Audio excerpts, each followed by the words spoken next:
It was a rainy evening in the bustling city of Whitmore. Detective Samuel Gray, known for his sharp mind and unyielding determination, was sipping his coffee when the call came in. The famous Whitmore diamond, displayed in the city's Grand Museum, had been stolen. Only a handful of people had access to it, and everyone was a suspect. Detective Gray arrived at the museum, where he met with Mr. Charles, the museum curator. "It was here yesterday," Mr. Charles said, pointing to the empty display case. "I locked up myself last night, but when I came in this morning, the diamond was gone." Gray took a long look at the empty case. The glass was untouched, no sign of forced entry. Either someone on the inside took it, Gray thought, or the thief is a real professional. He began by interviewing the staff.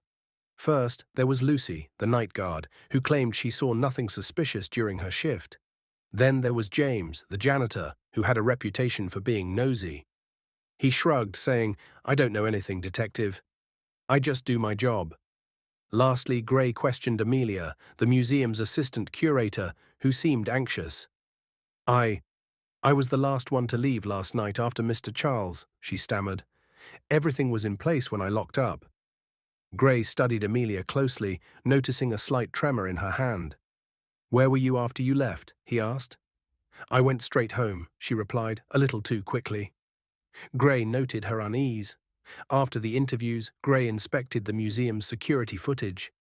He watched the video feed from the night before, fast-forwarding until he noticed something odd. Around midnight, a figure cloaked in black slipped through the hallway, avoiding every camera angle like a ghost.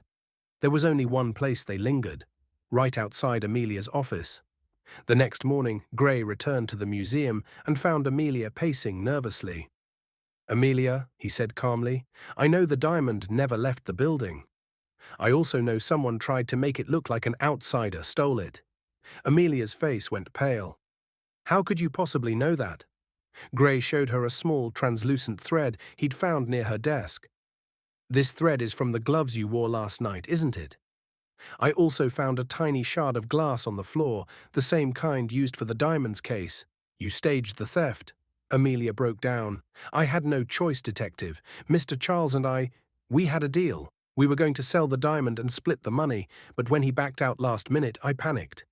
Just then, Mr. Charles entered, overhearing the confession. His face twisted in anger. "You were supposed to handle it quietly, Amelia." With both of them caught, Gray made the arrest. The Whitmore diamond was returned to its display, and the case was closed. As he walked away, Detective Gray smiled to himself. Just another day on the job.